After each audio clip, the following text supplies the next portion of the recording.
Hello everyone. Today I am going to discuss about superposition theorem. I will tell one simple thing. One person collecting donation for some reason. How he will calculate the total amount? If we add the received amount by individual, then he will get the total amount, right? The same logic in superposition theorem. We will start with statement. In any linear circuit containing multiple independent sources, the current or voltage at any point in the network may be calculated as algebraic sum of the individual contribution of each source acting alone. Before looking at an example, we should know where to use this theorem. First one, applicable only to linear circuit. Why it's not applied to non-linear circuit? For example, we'll take Ohm's law, V is equal to IR. This is non-linear relation between current and voltage. As we know, this theorem depends on linearity, right?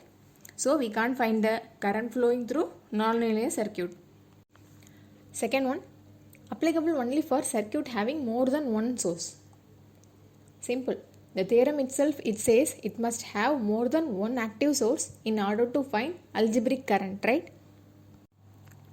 Third one, using this theorem, we can measure voltage or current. This theorem not applicable for power because power is directly proportional to square of the current, which is not a linear function. One more important point is we do not turn off the dependent source. For example, we will take one circuit.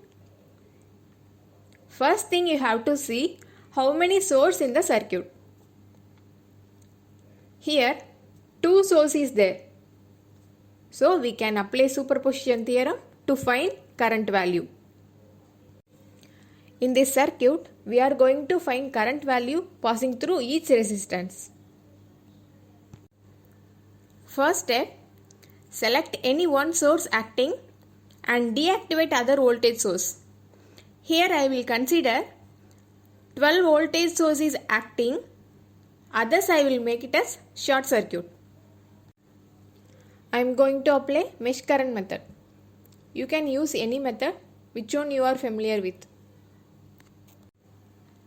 So, I will form the matrix by mesh analysis. R matrix into I matrix is equal to V matrix. R is nothing but resistance matrix, I is current matrix and V is voltage matrix. We are having two loops, so we can form 2 into 2 matrix. Here, for the matrix R11, R12, R21, R22 into I1, I2 is equal to V1, V2. For this matrix, we will apply known value. See, for R11, we can add resistance value present in loop 1. 6 plus 2 is equal to 8. Here we are using only one loop. So, no need to see the direction. For R12 value, you have to see common resistance between loop 1 and loop 2. 2 ohm is common here. If you consider common resistance mean, you should see the direction of loop. In loop 2, current is moving upward. In loop 1, current is moving downward. So, both are in opposite direction. So, it is -2. Then, R21. R12 is equal to R21 because it is symmetric. So, here also -2. Now, we got the matrix format like this.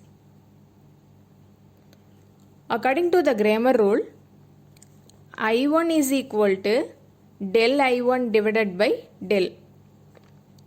Del is nothing but determinant value of resistance matrix. So, 80 minus 4 is equal to 76. Del is equal to 76. Then how to find del 1 value?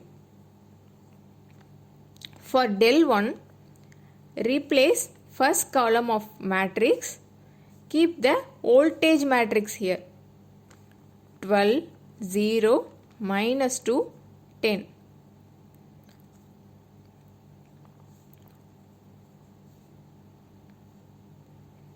So del I1 value is 120.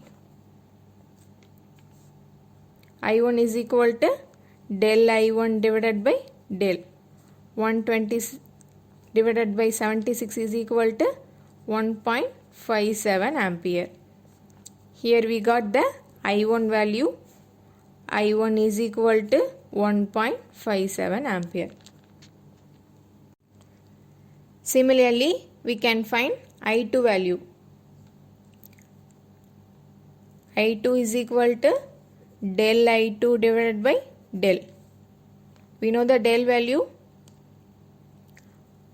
For I2, replace second column of the matrix, keep the voltage matrix here. 8, 12, minus 2, 0. Now, del I2 is equal to 24. I2 is equal to 24 divided by 76. 0.31 ampere. I2 is equal to 0.31 ampere. Here we are taking 12 voltage source active. In that we will see how much current value passed through each transistor. First one, current through 6 ohm is equal to 1.57 ampere. We consider as IA.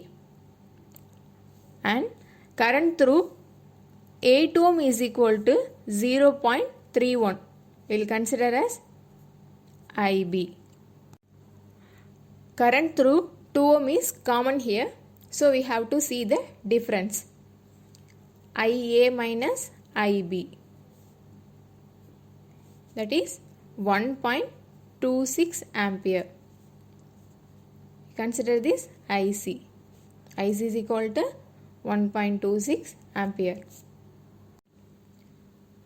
Similarly, we are doing the same step using 24 voltage source. Form the matrix using loop I3 and I4. Here also 2 loop is there. So form 2 into 2 matrix. 8, minus 2, minus 2, 10. I3, I4. There is no source voltage in loop 1. So it is 0. Then we have voltage source in loop 2. Here it is 24. The loop come across from positive to negative. So it is minus 24. Using grammar rule, you can determine the value of I3. Step 1. Find the determined value of resistor matrix. That is del value. Already we know the del value. Del is equal to 76. Step 2. For finding I3, replace first column of matrix and keep the voltage matrix here. For del I3, 0, minus 2, minus 24, 10. Del I3 is equal to minus 48. I3 is equal to minus 48 divided by, we know the del value, 76. That is 0.63 ampere. I3 is equal to 0.63 ampere. For I4 value, replace the second column of matrix and keep the voltage matrix here. 8, 0, minus 2, minus 24. Minus 192 divided by 76 is equal to 2.56 ampere. We know the I3 and I4 value. Using 24 voltage source, we have to see how much current passed through each resistor.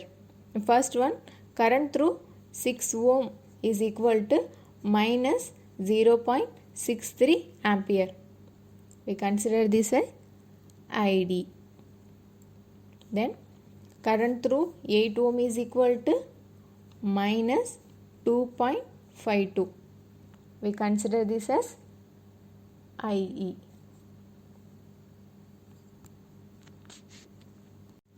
Here 2 ohm is common. If you want to find the current value of common resistor, you have to see the difference between ID and IE. That is 1.89 ampere. That we will take it as IF. Step 3. Consider both voltage sources acting. Now we will see how much current pass through each resistor.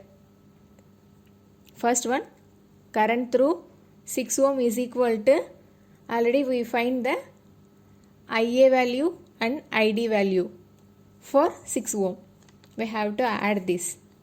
Now we got the 0.94 ampere. Similarly for 8 ohm, current through 8 ohm is equal to, already we found IB and IE. Add this value, that is minus 2.21 ampere. And finally current through 2 ohms.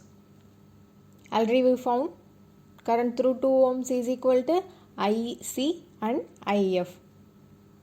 We will add the 1.26 plus 1.89 is equal to 3.15 ampere.